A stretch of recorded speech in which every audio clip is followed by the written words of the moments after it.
Joining us from London to take a look at the soft commodities in Middle East Africa is Edward George, Head of Soft Commodities Research at Ecobank. Edward, thank you for your time. I think before we get straight into things, let's talk about the trend that we've been seeing when it comes to soft commodities. Are we seeing a divergence of sorts, or is it pretty much along the same path?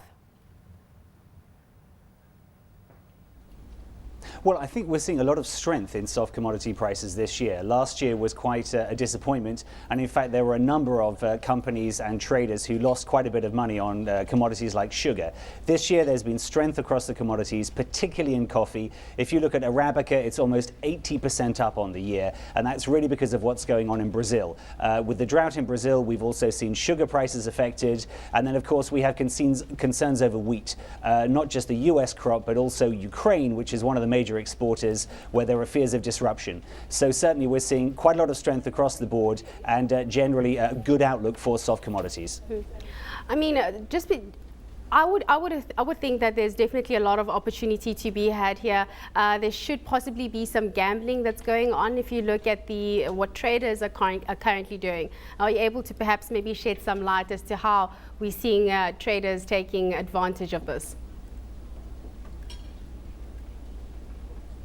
Well, certainly we can see it in the cocoa prices, because internationally cocoa prices have risen quite strongly during the season, even though the crop has been very good.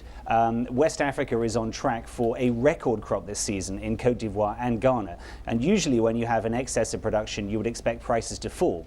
But if anything, they've been going up. And even though they have wobbled a little in the last few weeks, it's clear that traders are betting on the fact that in the future there will be a lot more demand and that there won't be enough cocoa. So even though we have rising production, paradoxically, we also have strong prices. And of course, we have two major risks hanging over cocoa supplies for the second half of the year. The first thing is the likelihood of bean hoarding, as intermediaries hold on to beans in expectation that fixed prices will go up at the start of the new season in October. And of course, there's El Niño, the weather phenomenon, which could bring dry weather to West Africa, which could mean a drop in cocoa production in West Africa and higher prices. Edward, is there anything that can be done? I mean, you're mentioning factors there that seem to be out of our control. Climate change is something that we can do nothing about. How does one position themselves if they are directly exposed to soft commodities? Well, I think it all depends on the soft commodity and the region of the world. Most of the attention of the world is focused on Southeast Asia, because it's likely that there will be drier weather there. We should actually see a drop in the production of key soft commodities, rice, palm oil in Southeast Asia. There's also concerns about the impact on Latin America and America. But of course, if you're focusing on the African commodity space, there's three different stories. Potentially dry weather in West Africa affecting output of cocoa, potentially wetter weather in East Africa, which could affect crops like tea and coffee, both negatively and positively. And then in Southern Africa, an impact on the maize belt, South Africa, Zimbabwe, Zambia. This could exacerbate maize shortages and lead to a bit of a food crisis. So it all depends what space you're playing in, both in terms of the commodity and geographically.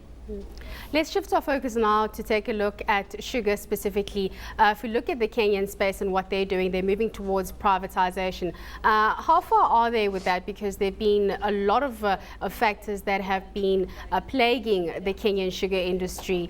I mean, Edward, can you perhaps maybe shed some light on that? Well, I think Kenya is running out of time to reform its sugar sector. It's already had 10 years worth of extensions to COMESA safeguards, which basically protect Kenya from cheap imports from its more efficient neighbors. But the biggest problem for Kenya is the high cost of production. The average cost to produce sugar is $570 a ton in Kenya. That's more than double the average for Zimbabwe or Zambia, Swaziland, Sudan. All of these countries are poised to unleash a deluge of cheap imports of sugar into Kenya next year. So the government is scrambling to reform the sector. It's trying to privatize five private mills, which are five state-owned mills, which are effectively bankrupt at the moment. But there is really a lot to do to improve yields, and there will be some very difficult decisions which have to be made, which will be politically painful, and they are the most difficult ones to implement. Would you just say it's just a case of competitiveness? Is Africa or Kenya just not competitive enough? Well, I think it's also to do with the realities of each individual sugar sector. We see, for example, that Sudan has the most efficient sugar production in the world. We also see in West Africa huge differences between the yields of cocoa production, let's say, in Cote d'Ivoire or in Ghana. So it very much depends on how the sector is managed and whether you can get inputs to the farmers when they need them. But the thing we should always bear in mind is Africa's agricultural sector is very fragmented. The average size of a cultivated land in Africa is just 1 to 2 hectares, and there are millions and millions of farmers. They don't have the same advantage that agricultural sectors in the USA, Europe, or even Brazil have of aggregated production in a plantation, and that will make it always much more difficult to improve yields. Edward, what's the outlook like for soft commodities going forward? Well, I think it's very positive. There's no doubt about it that there is very strong demand in the world, which is coming back. Demand from consumers for food and also for consumer foods such as, chocolate or tea or coffee. So certainly the medium to long-term outlook is strong, and I think there's a lot of focus now on how yields can be improved across the board so that the agricultural producers of Africa can meet this demand. But I think a key for Africa is also to develop African sources of demand. It's not enough that Africa constantly depends on the tastes of Americans for coffee or Europeans for chocolate to find a market for its soft commodities. It needs to develop African tastes, African culture, and products which fit the African style of consuming goods. There is a rapidly growing middle class, the potential is there, and that's really where the future of Middle Africa's soft commodities sector lies.